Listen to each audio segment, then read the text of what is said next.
Hey, good morning, everyone. Welcome back to our 5th episode in our 9-part series on ADUs around Denver. So my name is Chris Lopez. I'm a real estate agent here at Your Castle Real Estate. So I do a lot of work with house hackers and long-term rentals.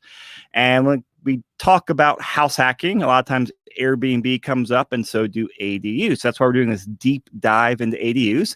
And I've got a few experts with me to teach me about ADUs and also teach everyone out there more about ADUs as well. So if you guys listen to the previous episodes, you definitely know Jeff Baker with ADU for You. Jeff, welcome back. Thanks for having me. Glad to be here. And we have a special guest for this episode, Sabrina Cownan. She is a property manager here in Denver, and she focuses on long-term rentals and short-term rentals. And she also has an ADU herself, so she is a great property manager to learn from. Sabrina, welcome. Good morning. All right, Jeff, I am going to pass you over the keyboard here. So you and Sabrina are in control of the slides. Great. Today we're talking about rental values. So this is going to be interesting. Yes, and we touched a little bit on this in some of these. We do have a little bit of overlap, obviously. A lot of these common threads go through, but we'll dive deeper in today, and we'll use Sabrina to kind of have a good conversation about this. So about who ADU for You is, we are your modern carriage house builder. We build ADUs. We educate, advocate, and build. And education and advocacy is a big part of what we're doing to try and make this easier for you, the homeowner. We are working to push the ADU movement forward through these efforts. And it is our goal and our mission to give homeowners an unexpected and exceptional ADU building experience. And before we, I know, Sabrina, I gave you a very quick intro there. Tell all of us, 30 seconds, what your property management business is and what it's about. Yeah, sure. So I am the owner of Select Property Services. As we said, we manage both long and short-term rentals. I also do Airbnb classes all over town, mainly to realtors to sort of educate on the rules and regulations, what makes a good Airbnb investment. And I have a carriage house on the back of my house. I was very lucky in that my carriage house was there when we purchased the home. So I can definitely speak to renting out an ADU, both long and short term. We now Airbnb our ADU. So okay, yeah, great. Yeah, that's excellent. I want to definitely dive in a little bit more on hearing about that. And hopefully you don't mind sharing some numbers a little bit later. Not at all. Cool. And the interesting part about that is grandfathered in. So I have a question for you before we dive into this, before I forget. When you bought the property, what did you think? Did you not really think too much of it, or were you like, this is going to be awesome? Well, so my husband and I were very intentional when we were buying our home. We like to make sure we have flexibility in our lives. So when we were looking to purchase our home, we were looking for something that we could either renovate. We wanted the ability to move in, and then if we needed to, move out and not lose a bunch of money. And so what that meant was having a home with either multiple units or having something that we could renovate and then move out of if we needed to. And so that's where the carriage house came into play. I know I drove my realtor crazy because we were not your typical home buyer, but we were very intentional about it, and we knew that we just wanted to have that flexibility when we purchased. And I want to actually ask you more questions about it because it's so, it's a very interesting thing. I'm assuming you guys looked at duplexes and small multi-units, or were you very focused on ADUs? We were really, we were open to duplexes. We were open to ADUs. Of course, there's not many ADUs in town, so we got very lucky to find this home. We did, I think this was in 2012. We started out with a budget of $450,000, which even in 2012 is not much to go off of when you're looking at that type of property. So we did end up going over budget when we purchased the home. Funny how that happens, huh? Yeah, I know. Luckily, it worked out, and the home has worked out wonderfully for our family. Yeah. Cool. And it was built in 1930, so that's going to make it very unique in itself. And then renovation. I mean, was it a complete gut? Yeah. So this is the funny part of it. When we purchased the home, there was a renter who had been in there for a good 5 years. And he was renting out that ADU for $550 a month. At that time, market rent was probably double that. my husband and I, we were busy, it just wasn't a priority for us. So we're like, let's just keep him in there for another couple of years. We renovated the whole basement. I had a baby. We're just too busy. So we increased rent to $650 and let him be there for a couple of years at $650. And then at some point in time, I sort of got the itch to do a complete remodel. And the carriage house was sort of the perfect candidate for that. And so we gave him a good 3 months notice and let him know, look, we're looking to renovate this. So he moved out, and essentially we did end up sort of redoing the layout, putting in new windows, like just redid the whole inside of the home. And it was a great investment because, we probably put $40,000 into the renovation, and we earned most of that back in the first year renting it out on Airbnb. So you just doesn't get better than that, really. Yeah. Mm-hmm. So what type of structure is it? You said basement. So is it does it have a garage? Is it? So yeah, sorry for the confusion. So the main house is a bungalow style home, and when we purchased it, the upstairs was finished. The basement was ready to go. There was a bathroom down there, which was renovated, and there was a bedroom down there. So that was part of the value add when we purchased the house, is we knew we were going to totally redo that basement. So that was the first thing we did when we moved in. The carriage house itself actually is behind our home. We have a 1-car garage, and then attached to that 1-car garage on the side of it is our carriage house. All built at the same time. Yeah. And the carriage house and garage were built in the 1930s. The home was built in 1905. Okay. So garage, and then, so it's just a ranch style. It's not a 2-level. Yeah. It's garage next to it, and then a ranch ADU. Yes. Yeah. Basically. So bungalow is, we've got a little bit more above ground. The basement is a walkout, but it's sort of halfway. Okay. Yeah. Okay. Great. Well, thanks for that. That's really, cool to hear. And 1930, that was the time that it was primed to build these for your family, and that part of the early part of the 1900s is when we were seeing these being built, and that changed to about 1950ish. When everyone became a nuclear family, then. Correct. Yep. Yeah. And then home sizes increased, family sizes decreased, the zoning rules changed, and not allowing these in a lot of places anymore. So now we'll dive into this first slide on the PowerPoint here. Now that your ADU is built, let's start making money for it. So you just built yourself a flexible space. And I continue to use flex space because, and you said that as well, you like to have flexibility and the ability to really use that space for multiple things. A lot of times people don't realize everything they can use it for, from long-term rental, short-term rental. Those are obvious, but downturn in the economy,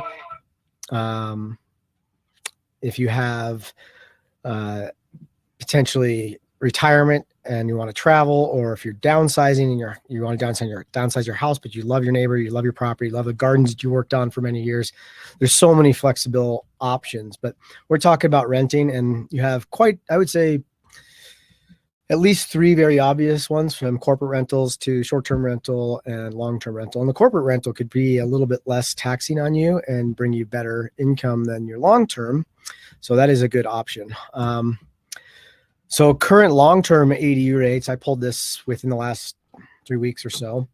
Denver 1-bedrooms are renting for $1,462 a month. So if you get 12-month lease, that's $17,544 per year before taxes. And this is just long-term. So that's going to be much less of a headache if you're not wanting to be a hotelier or a bed and breakfast operator. But there are ways with property management to do some automation and make that a little bit easier on you. But it is definitely less work to do your long-term. If you have a garage or a parking pad, you may be able to get more for the rent on that. And if you have other amenities or anything else that you could offer, could increase that. But that is average rent for Denver, and I wouldn't necessarily say that's affordable, but that's what we're calling affordable in Denver. And Sabrina, just as far as like, I mean, I know, averages always taken with a grain of salt, but just, 1 bedroom, those rents sound about right to me. But just generally speaking, what does a garage or parking pad add to a rent, or what can you rent that for separately? Yeah. So, I mean, it really, of course, will depend on your neighborhood, but generally a garage is super desirable for people just for the storage space. Yeah. The other thing that's super valuable is if you could have a little, a yard on your ADU that's blocked off. So many renters these days have pets, and so many of them are looking to get out of that apartment environment so that they can have a yard for their baby, their little fur baby. So, a garage space could add, another $100 to your monthly rents. If you're renting out, you can also rent it out separately on like Nextdoor or something along those lines. Yeah. What about, like, that's interesting for the yard. What type of premium does that bring to the rental? Is it I would hard say to judge? it is. It depends on the yard itself, of course. But the more you can make your ADU like a little personal home, I think the more desirable it is. And of course, allowing pets is a big deal. And then having that parking space is certainly helpful depending on how tough the street parking is. I think having a yard is an extra $150 to $200 a month. Wow. Yeah. Okay. People do really, they just value having that for their pets. So even just a small, nice yard will bring in that much of a premium, huh? Yep. Okay. Good to know. And we had our meetup last night over in the Highlands and had a good turnout. We toured an ADU afterwards, and that gentleman, he's on a big lot, and it's probably at least 50 foot. So he's got probably 25 foot on the side of the house. And then he's got this little side yard as well for the ADU and back entrance off the ADU. He's actually parking 2 cars in the setback, in the alley setback. In front of the garage is full of construction stuff because he did his ADU and moved into his ADU and renovating the house now. And so the garage, it's a 3-car garage, and it's actually separated off. So 2-car garage with a lock off between it. Okay. From the single bay. So the single bay can be used for the ADU.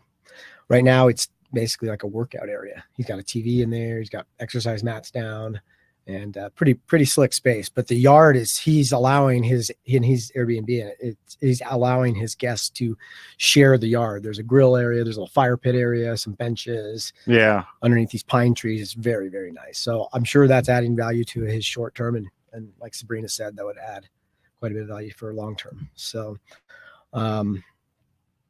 anyhow, yeah, it's good. So other amenities that you're offering, we just talked about the shared backyard. And the other things that we're seeing in some of these ADUs, they're maybe getting studio space or workout space or garage space. We've seen a lot of homeowners put garage doors, like clear glass pane garage doors on the yard side. And we touched on that a little bit on some of the previous webinars, but that gives you the ability to have gatherings out there. If the weather comes in, you can move into the garage. We've seen people put studios on there, little offices. I mean, there's so many little options. The She Shed, we talked about that last week, where you have your garage with an ADU above it and a little shed that's built on. It's a nice gardening area or craft space or whatever the case may be. So, so shared backyard, shared garden, as you can see in the image on the slide here, they've got garden beds, and it looks like they're sharing them with their ADU because that space is not blocked off. Is it furnished? That could be something. I actually have been surprised on the amount of requests for a rental property that I have for it being furnished. As a long term? Yeah, more than I had ever had. Hmm. So we just rented one of our properties, and they were asking for furnished quite a bit. So garage, parking space, we already touched on those. So short-term rental ADU rates varies on your location. Obviously, we'll have Sabrina weigh in on this once we get through this list, but varies on your season, varies on your location, closer to the city, closer to walking, closer to transit, all that stuff is going to add value. Many are seeing double over their long-term rental, if not more, which is going to reduce your payoff time on your property. We've got a gentleman that was at our event last night, thinks he's going to do a 5-year payoff by doing short-term rental, but he's also blocking it out 3 months out of the year for his parents to stay in. And we're going to be touring that ADU in June, on June 11th for our meetup up in Arvada. But he wasn't really planning on doing the short-term rental, and he just threw it on there. It's like, hey, let's see what this can do. And he's getting $100 to $150 a night. So, and that's in Arvada. So So I put 50 to 150 a night. So that's obviously a pretty wide range, but closer to cities and stuff like that, you're going to get a higher rate. And more amenities boost nightly rental rates. So you get some of these people that are almost turning into bed and breakfast hosts. And they're trying to add different amenities. I've seen all sorts. I mean, I've rented Airbnbs where you show up and they've provided water or some snacks, or they stock some few things in the fridge, or maybe there's a bottle of wine with a nice handwritten note that says welcome, you know, little touches like that. And we can get creative because I don't think people have really pushed that out. Maybe some have, but we can talk about some more of those amenities here in a sec, but let's let you chime in on that. Yeah. So definitely, you know, the one bedroom, you know, sleeping anywhere from 1 to 2, maybe 4 people if you've got a sofa bed. The prices obviously do vary quite a lot. And one thing to keep in mind as an investor is the prices fluctuate a ton over the course of the year. So while in the wintertime, you might be earning $60 a night, in the summertime, you know, you could be earning $150 a night. And if it's like an event in the area or whatever, you know, that can even go up to like $250 depending on where you're located. So making sure that you really actively manage your pricing is very important. I think the one thing to keep in mind is that your return on investment over time with an ADU will change, in my opinion, because we do have so many people entering into the short-term rental game. You know, we have about 5,200 Airbnbs in the Denver area right now. Is that just Denver County or Denver Metro? Do you know? That's Denver. Okay.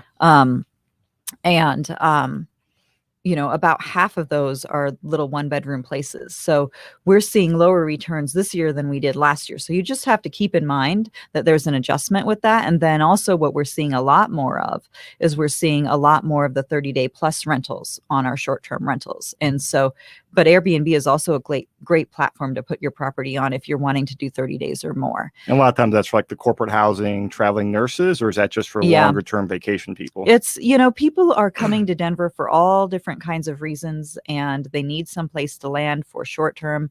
We have so many people who are coming from out of state and they want someplace to land while they shop for a home or while they shop for a rental. People come to town for work for a couple of months. I do get asked about the traveling nurses quite a lot. Traveling nurses are great tenants. They do tend to be on a budget. So if you're looking to make a ton of money, traveling nurses are not your tenant. And then we've got people in town, you know, in some of the older neighborhoods, they're renovating their homes, they're popping tops and things like that. And they need someplace to land their family, or they're, you know, a couple with a small baby or something like that. And, you know, the budget on that is normally, you know, a little bit less than $3,000 a month. So they're looking at a 1 or 2 bedroom temporarily for like 6 months or something like that. So you're seeing, it sounds like, kind of going back a few sentences there, just with as more people are Airbnb-ing, the market is driving the price down as far as like... The market is certainly shifting. Okay. You know, I think in the city, the winter season is the slow season. The summer season is your peak season. So if you're looking at building an ADU or getting it on the market, or having family stay, you know, have your family stay maybe during the winter time rather than the summertime. But certainly this winter, we saw a much bigger slowdown than we saw last winter on our properties. And we had to lower the prices a little bit and be a little bit more aggressive. And, you know, anything that you can do to make your property stand out and be special is, as you were saying, is really important. So can you share just some like rental rate examples? I don't know, maybe, I know you're Airbnb, your ADU. Give us an example. Like, hey, if you were to just say, you know, what's the setup there, and what are the numbers if you did long-term rental, numbers if you did medium-term rental, and numbers for like short-term rental? If you know those off the top of your head, I'd be really curious. Yeah, I can certainly give you a little bit of that. And what part of town are you in again? So I'm located in West Wash Park. Okay. And we're located on a little bit north of the park. So we're really also very close to downtown and the Cherry Creek Trail. Oh, yeah. And then we're also walkable over to Broadway. So our location is just sort of, it's very walkable. But, you know, so if we were to do short term on our property, we don't have a yard and we don't have a parking space. for our tenants. We do have a parking permit that we provide, though. So just for like putting their window and for street parking? Yes. Okay. Yeah. On our street, it's 2-hour parking, which they changed just recently, but we have a guest parking permit that we provide to our guests. So I think our place, if we were to do it, long-term unfurnished, we're probably looking at between $1,300 and $1,400 a month, because the location is good, but we don't have some of those extra amenities that someone would love, especially the yard and the extra, like a true parking spot. And you're a one-bed? We are a 1-bedroom. We're about 500 square feet. We're Okay. actually a little bit under 500 square feet. Okay. 1 bedroom, 1 bath.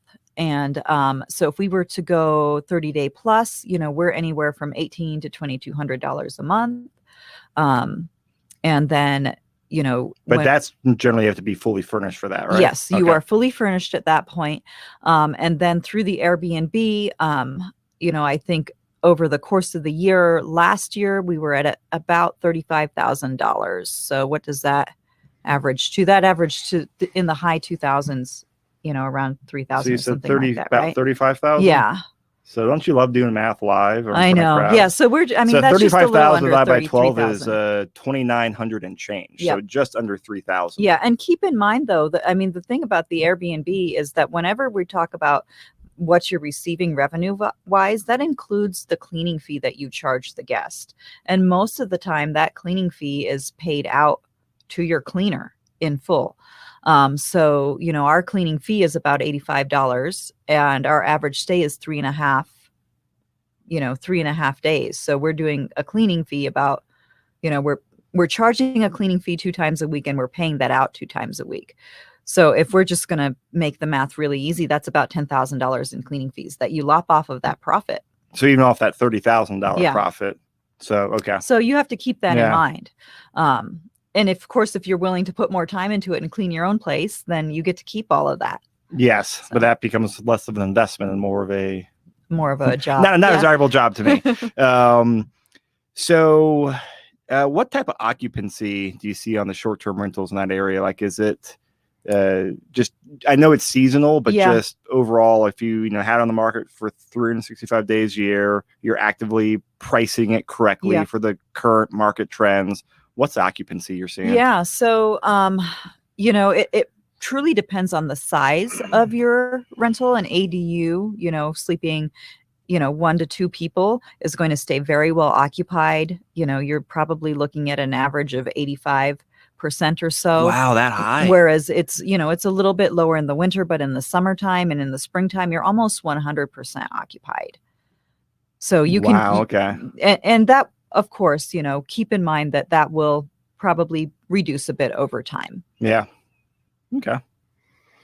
Speaking of pricing, do you do it yourself or do you let the automated Airbnb pricing? So I never, ever recommend the automated Airbnb pricing. They will price you so low that it just doesn't make sense to do. So we actually use a couple of different softwares to help us price. Part of it is automated and then part of it is a manual process on our end. Okay. Excellent. That's good to know. Yeah. And taxes as well have got to come out of your profit. Yes. So you will pay income taxes on your Airbnb. And then also there is a lodger's tax. And it's different in every city.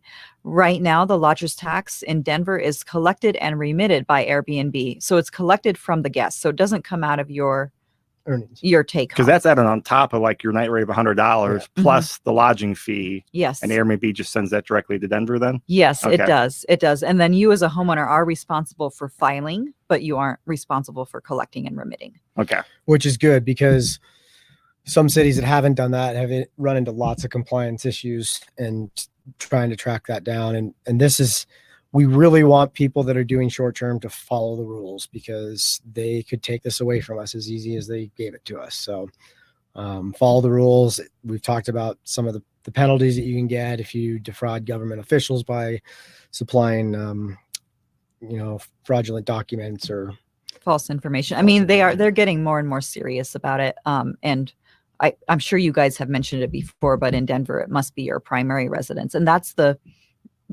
regulation most cities are moving towards, where the ADU makes a great.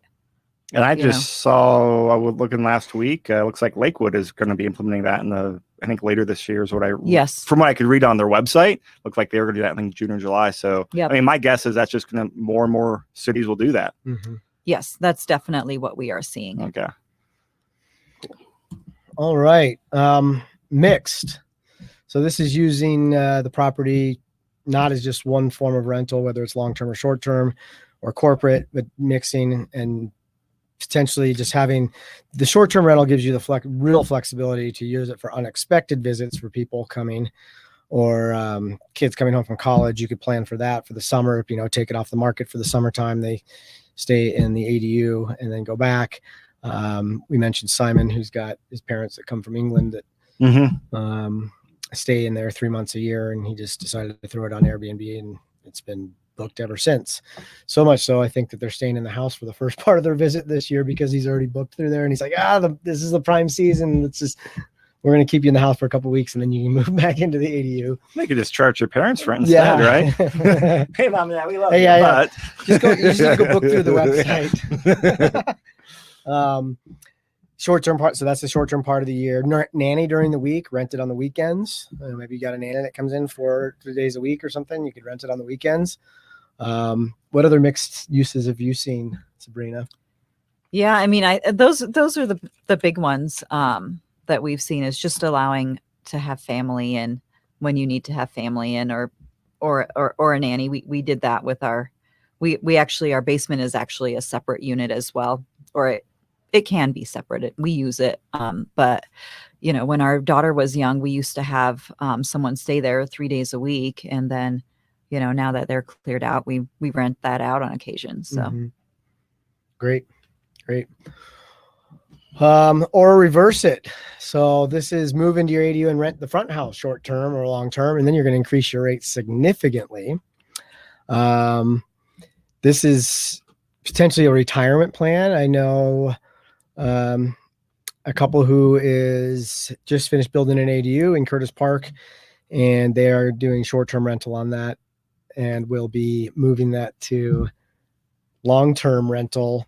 When they move into the ADU, they will most likely long-term rental the front house. Maybe they'll short-term rental that as well. But either way, it's gives you real flexibility, and you can increase your income by doing it that way because it's a bigger unit. If you travel a lot, maybe you're retired, or maybe you work for a business that you have to travel a lot, and you live in the ADU while you're traveling and maximize the rent in the front house. So that gives you a lot of flexibility to not have so much wasted space when you're not there.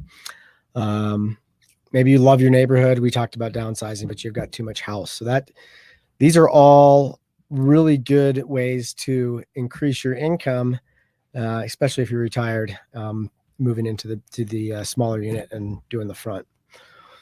So we're looking at payoff and on these, and we're seeing some is low. I said 5 years on one of them, but that gentleman put a lot of work into the property himself, so he probably reduced the cost of his build by $75,000 or so. But the short-term rental you can see as low as 6 to 7 years as to pay off your project.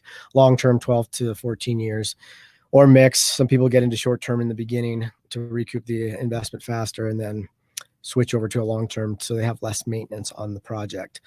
But if you do that, you're gonna get closer to having that thing be free and clear and taking all the money in on it, which is great. So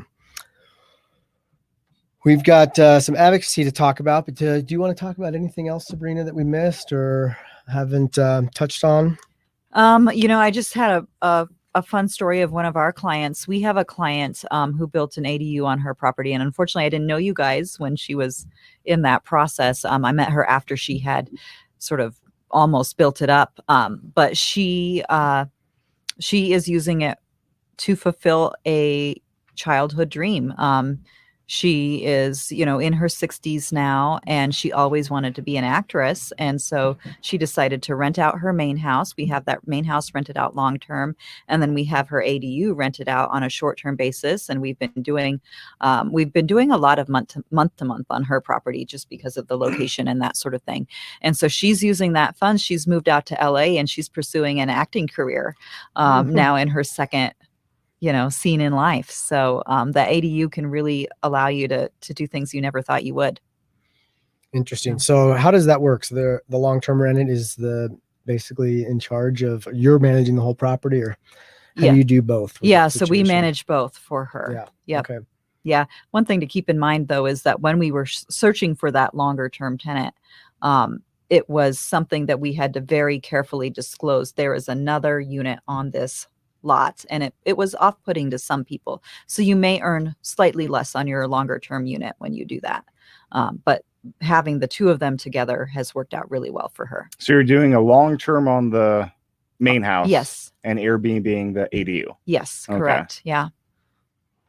Interesting. That's good.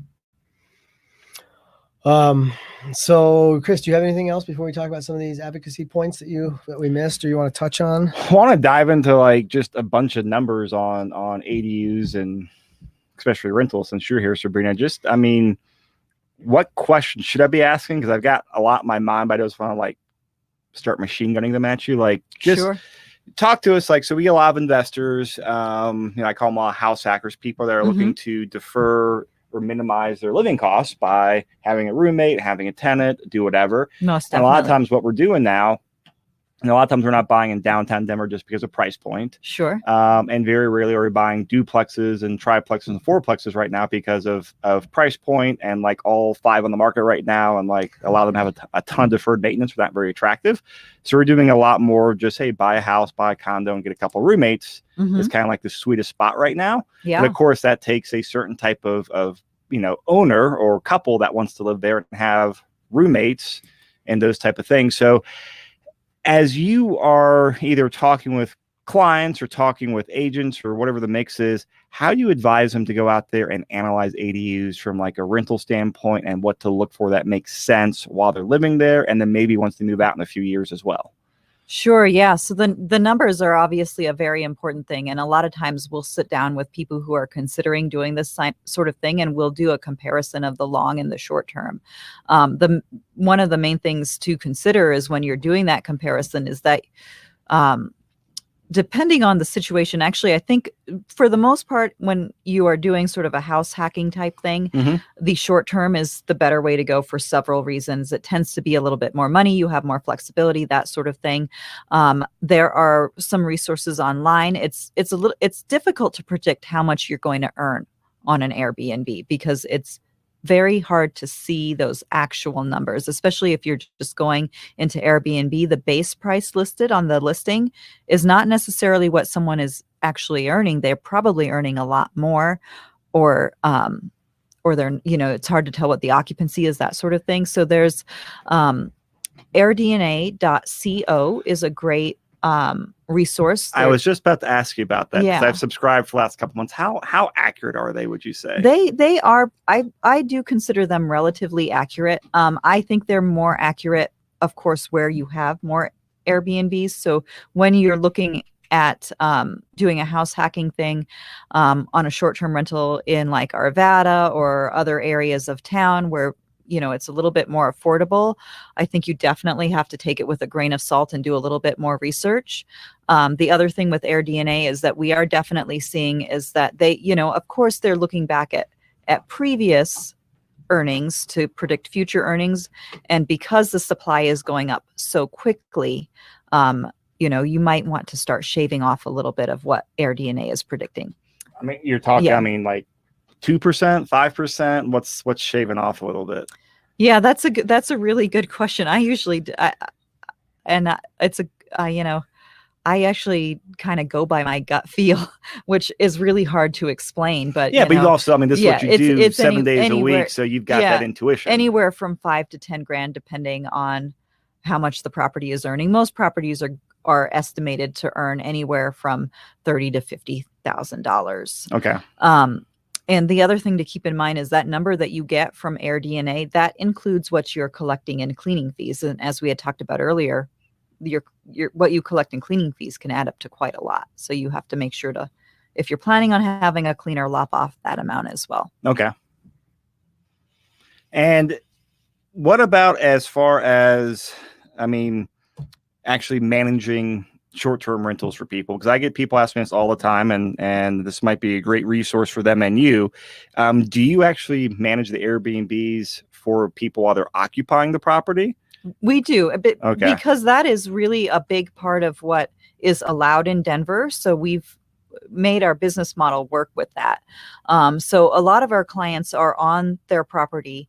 So it doesn't necessarily make sense for us to handle sometimes the communication or the on the ground management of it. Yeah. So we have we sort of have a range of services that we can provide where, our lowest range is where we're doing the pricing. We're optimizing your listing. As I mentioned, there's about 5,200 Airbnbs in Denver. You want, only 10 to 12 of those are showing up on the first page of the search. So you want to do everything you can to show up on that first or second page. So we're doing that. That starts at 4%. We have a middle ground at 10% where it's their primary residence, but they're at work during the day. They can't get to their phone all the time to answer questions, do all of the communication. So we're communicating with the guests for them for that 10%. And then we have, for the client who is going, out of the country for 6 months, they're going on sabbatical. They're doing some sort of away for work for a long time. That's where we take on the full management of it for you, where we are managing those on the ground services for you. Not only managing the guests, but maintaining your home. And that's a 25% for the management fee. Nice. Yeah. And just what other general advice do you have for people out there looking at Airbnbs, ADUs, just kind of that general mix, since they really go hand in hand? So, I really think it's very important to look at it as an investment, look at it as a business, because that's the way that you're going to earn the most money off of it.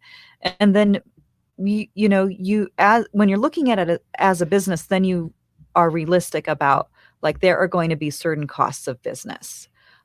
Your furniture is going to get stained a little bit more frequently than it would if you were living in the home. So don't buy that $10,000 sofa, maybe get one that looks nice, but is from American Furniture Warehouse or something like that, and plan on replacing that more often. The Airbnbs are wonderful because they're cleaned so frequently. So the wear and tear from dirt isn't there like you would have in a longer term rental, but you have different wear and tear where people are bringing roller bags into your house all the time, and they're maybe nicking, as they take that roller bag up the stairs, they're nicking the wall or the baseboard. I've never done that. So so it's just keep in mind that you will have certain costs. One of the things that we see that is a challenge to manage is the linens and the towels. Those will be replaced frequently. Those will be stained frequently. And keeping track of all of the laundry and all of that can be a challenge. There are cleaners out there who will provide that for you for a cost, which is, a nice way to go. Those cleaners also, a lot of times you have to babysit your cleaners. So keep in mind that even if you've got cleaners coming in doing it and you're trusting your cleaners to a certain extent, it's not a hands-off process by any means. Yeah. And what do you budget roughly? Random question. What do you budget for theft? Because I've talked to one investor that has Airbnbs outside of Denver where they're still allowed, and he said he actually budgets in the spreadsheet replacing frying pans. Yeah, well, that's. I think that's a great. I think it's funny that people are taking frying pans. I don't understand it, but I don't understand how people. But that's do that, but I know that's what they do. That's certainly a cost of business, and that will be very Airbnb specific, and where it's located and what sort of guest you're attracting. In our Airbnb, we're in a more of a residential neighborhood. People are coming in for work. They're coming in to visit family. We actually stock our supplies in our back closet laundry room, and nobody ever takes anything. Only once in our almost 3 years that we've had our Airbnb has someone cleaned us out of all of our snacks that we provided, and they took all of the lotions that we provided. But that was that's the only time we've had it. So for us, we don't have a theft budget because it just doesn't happen. But if you're in a larger place, or if you're closer to downtown where people are coming in for baseball games or parties and things like that, then I would say make sure you have a theft budget, maybe, to be conservative, $100 a month or something like that. Wow. Okay. And you can, the thing about Airbnb, we like the Airbnb platform because it does protect the homeowner. You can post a resolution for when people decide to take a frying pan with them. And they charge them. Yeah. Yeah. Mhm. But is it worth the headache of going through the process to get the $15 back for the frying pan? It's relatively easy Okay. for the small items. The larger items, those do take longer. The resolutions take longer, but the key is documentation. You knew what you had in the property before. Hopefully, you had it documented at some point in time, and then just make sure you keep receipts and invoices, and you can show a receipt for a frying pan. And Airbnb isn't really going to give you a hard time about $25. Okay. So I asked because I've never been an Airbnb host. I don't have that desire, but I've been an Airbnb client numerous times, all over the country. So And you took a frying pan every time? you should see my collection. I want to touch on something. I'm sure you have a few more things to say, but what about your demographic of guests that you're getting, and how does your pricing reflect that? And are you better off pricing higher and getting less occupancy because you're getting a higher end client? Does that make sense? yeah, I think that will have a lot to do with the way your Airbnb presents, with the location of it. You definitely want to price at market. I do not recommend pricing high in order to get a higher end guest. I also don't recommend pricing super low. If your home is sleeping 6 people or something like that, don't rent it out for $50 a night, because you will get sort of a funny crowd who's Sleeping on the floor and Yeah. bringing extras. And exactly. But generally, I'm a big advocate for watching your occupancy levels. Make sure you keep them where you want them to be and pricing according to that. And then, of course, you want to have like a lowest price point that you go with. You don't want to give the home away, because then you don't know who you get. But does that answer the question? Okay. so if you were doing it on your own, how many hours a week do you think? I mean, is this a daily thing that you're having to work on, or is it like kind of set it and forget it? You got an automated cleaning service that shows up, but Yeah, so I mean- it depends on the person. Generally, the average stat that I've read is about 9 hours a week. If you are really taking your business seriously, you're trying to earn the most possible. I definitely recommend being in your Airbnb list, like listing on the website. Adjust pricing. Do what you can to sort of optimize things. You want to be in there every couple of days or daily. One of the things that I'm a big advocate of is going in and checking up on your cleaners and your supplies after every single stay. So some people are more hands-off than others, but I find the most successful Airbnbs you're definitely a bit more hands-on with that. Okay, that's good. Chris, you got some more? Those are actually all the main questions I have, but just if you got other thoughts and other things that pop your mind, keep talking. This is very interesting to me. I mean, I could go on for hours and hours. I feel like we've done a good job covering the basics. So, I can't think of anything at the moment. What do you think the percentage of people that are doing it on their own versus having a property manager? Oh, I think a very high percentage of people are doing it on their own. Ooh, totally random stat. I don't know if you have any way of tracking this. Yeah. It's 5,200 Airbnbs around Denver. How many are following the Denver Airbnb rules? How many are not? Yes. Do you have any type of gut feel on that? Actually, they have statistics on it. Now, the official statistic as of the most recent short-term rental committee meeting, which just happened on April 9th, is that we have 72% compliance in Denver. That is 72% compliance by meaning that people have done what they need to do to get through the proper application process. Now, the application process in Denver has changed very much over time. So last year, claiming something as your primary residence on paper was so much easier than it is this year. And what's changed? Proof.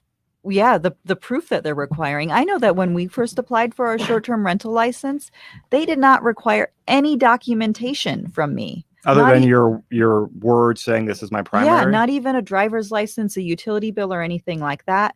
Now they've added documentation. Now they're doing double checks on that documentation, where your driver's license, the address on your driver's license must match the address of your Airbnb Also, they're looking for secondary documentation, voters registration, driver's registration, utility bills. And then on top of that, the city of Denver has hired more resources to double check that. So then they're taking that information and they're double checking it against other records that they have. They were not doing any of that before. So, you know, I would venture to say that probably anywhere from 40 to 50% of people are actually doing what they're supposed to be doing in the true sort of nature of the primary residence rule. And the primary residence, so does that count? So let's say I own, I basically own property like yours, a main house and ADU, Mm-hmm. and then I live there for a year or two, then I move out. So it's no longer my primary residence. And but I write the lease, so the main long-term tenant in the main house or whatever, one of the properties, and I allow them to Airbnb. So it's the tenant's primary residence. Mm-hmm. Does that still fit within the rules of Denver? In Denver, it does. Okay. In Boulder, it doesn't. But in Denver, you are allowed to be a renter and Airbnb the property with permission from the landlord. The renter would be the person who holds that short-term rental business license. Okay. And they allow one short-term license per property per household. The catch on that one is that it's hard to find the appropriate homeowner's insurance that will keep you covered. I never even thought about that. This actually brings up a really great point, is that when you are renting out part of your home as a short-term rental, you do need to notify your insurer, because if that person who's in your home as a short-term renter and your insurer finds out that you've got a short-term renter in there and something was destroyed, like major destroyed, they may not cover you. So it's very important to make sure that you have the appropriate insurance coverage on your home for short-term renting. There are a few companies out there who do it. Is that a supplemental policy, or do you change over your whole homeowner's policy? It's a rider for the most part.